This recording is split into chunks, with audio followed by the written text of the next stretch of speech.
Cher jeune, cher ami, tu es collégien ou même peut-être déjà lycéen, et en ce jour un peu particulier qui est le dimanche des vocations, je voudrais t'adresser à toi personnellement un message, un petit mot au sujet de cette vocation à être prêtre, de cet appel au sacerdoce. Pour commencer, je voudrais te partager un petit secret pour être absolument tranquille, sûr que le Seigneur ne te dérangera pas et être certain de ne pas pouvoir entendre son appel.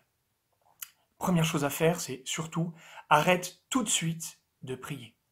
Et puis, répète-toi chaque jour, prêtre, jamais, c'est hors de question. Tu peux te le répéter jusqu'à ce que tu en sois absolument convaincu. Surtout, ne te pose jamais la question, prêtre, pourquoi pas moi?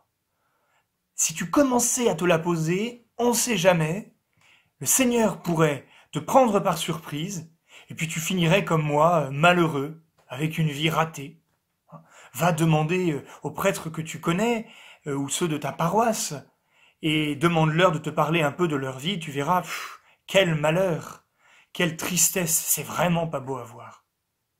Non, évidemment, tu vois bien que je me moque un peu de toi.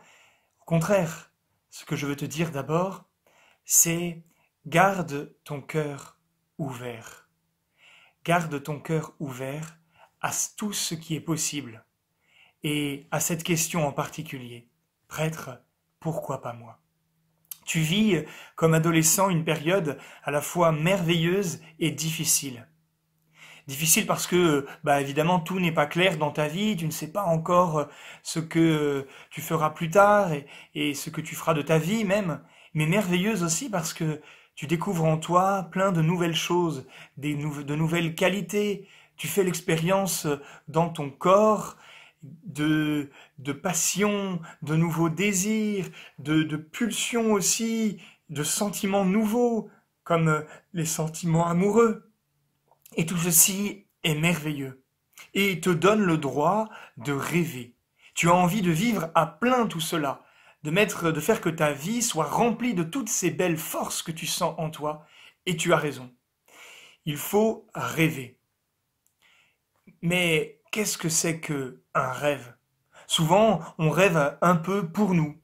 On nous dit, finalement, voilà, la vie sympa, la vie rêvée, c'est quoi? C'est, vas-y, fais de bonnes études, entre dans la finance, gagne assez d'argent pour être tranquille, avoir une vie bien pépère, et finalement, une vie un peu de vieux avant l'âge, quoi. Où t'es assis sur ton canapé et où il n'est pas certain que tu aies accompli tes rêves. Non. Moi, je t'invite au contraire, et je ne dis pas ça parce que j'aime pas ceux qui font de la finance, j'ai même des amis qui en font, et qui le font très bien. Mais je t'invite, au contraire, à rêver, à avoir le cœur plein de rêves, à oser croire que tu pourras faire même ce qui te semble aujourd'hui peut-être impossible, ou en tout cas très difficile. Et c'est là que peut-être la vocation peut intervenir. Prêtre, oh, ça me semble tellement loin. Mais pourquoi pas? Je me laisse la possibilité de rêver. Et même si tout n'est pas clair, eh bien il faut du temps pour que les choses s'éclaircissent. Il faut du temps pour que les réponses à nos questions viennent ou que certaines peurs puissent être apaisées. Car en te disant oui prêtre, pourquoi pas moi, certainement qu'il te reste en toi, dans ta tête, de nombreuses questions qui te viennent dans le cœur aussi. Parce qu'en fait, tu ne sais pas vraiment ce qu'est la vie d'un prêtre. Ou tu penses savoir, mais tu n'es pas sûr. Il y a peut-être même plein de choses qui te semblent difficiles. Les activités du prêtre. Est-ce qu'il vit seul? Est-ce que c'est dur d'être célibataire? Est-ce qu'il fait vraiment des choses intéressantes? Et tout cela peut t'amener à te dire tout de suite, non. Vraiment, là, je ne vois pas. Mais pourtant, ça vaut peut-être la peine de te laisser interroger par ces questions, de ne pas les balayer tout de suite d'un revers de main. Peut-être que certaines peurs naissent aussi. Voilà, moi j'aurais peur de vivre célibataire.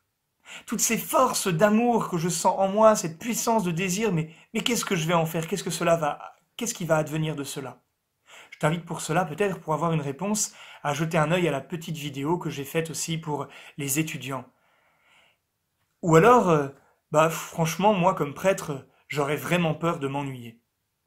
Là, je peux te partager cette petite expérience que j'ai faite. J'ai eu la chance, comme jeune garçon de ton âge, de rencontrer plusieurs prêtres. Et parmi lesquels, en particulier, un prêtre qui m'a fait découvrir à quel point bien, la vie de prêtre était une aventure formidable. Voilà, je me souviens qu'il nous emmenait dans des week-ends à travers la France ou même en pèlerinage dans plusieurs pays du monde. Je me souviens de marches dans le désert, de nuits même passées dans le désert.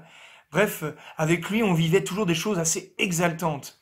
Et je me suis toujours dit, j'ai compris à partir de ce moment-là que vraiment, comme prêtre, je pouvais vivre une vie bien remplie et très très loin de l'ennui, au contraire. Alors, cher jeune, toi qui m'écoutes maintenant, je voudrais, pour t'aider à être heureux finalement, à faire que tes rêves puissent se réaliser. Et crois-moi, le Seigneur est capable non seulement de réaliser nos rêves, mais parfois de les rendre encore plus beaux même que ce que nous pouvions imaginer. Te proposer quelques conseils. Le premier conseil, c'est garde ton cœur ouvert. Garde ton cœur ouvert à cette possibilité. Prêtre, pourquoi pas moi? Et puis, continue à prier fidèlement.